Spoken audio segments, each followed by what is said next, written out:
ഓ, തന്നെ തന്നെ. അതുകൊണ്ടാണോ ട്രംപ് അങ്ങേരുടെ രാജ്യത്തെ കവച്ചു വയ്ക്കുന്ന തിരുവനന്തപുരം മെഡിക്കൽ കോളേജിൽ അടുത്ത മാസം കിടത്തി ചികിത്സയ്ക്ക് എത്തുന്നത്? ഇനിയിപ്പോൾ യൂറോപ്യൻ രാജ്യങ്ങളും അമേരിക്കയെ കവിക്കുന്ന കേരള ആരോഗ്യം പഠിക്കാൻ എത്തുമായിരിക്കും. ഓ, വീണമാടത്തിനൊക്കെ ഇനി വിടുപ്പത് പണിയാ. ഈ ന്യൂയോർക്കിനെ വെല്ലുന്ന റോഡ് കണ്ടിട്ട് ന്യൂയോർക്കിലെ പിള്ളേരെല്ലാം മണ്ടടിച്ചിരിക്കുവാന്ന വേറൊരു വാർത്ത.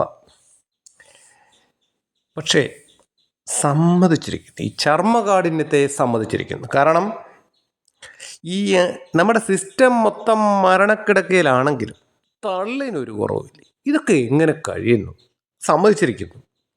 പണ്ടുള്ളവരൊക്കെ പറയുമായിരിക്കും അതെന്തുകൊണ്ട് അങ്ങനെ കഴിയുന്നു എന്ന് പറഞ്ഞാൽ, രമണ, ഈ നാണമില്ലാത്തവരുടെ ആസനത്തിൽ ആളുകൾ നിർത്താൻ അതവർക്കൊരു അഭിമാനവും അഹങ്കാരവും ഒക്കെ കരുതി വീണ്ടും അതിൻ്റെ ശാഖകളിൽ വീണ്ടും ഊഞ്ഞാലിട്ട് ആടുമെന്നാണ് പറയുന്നത്.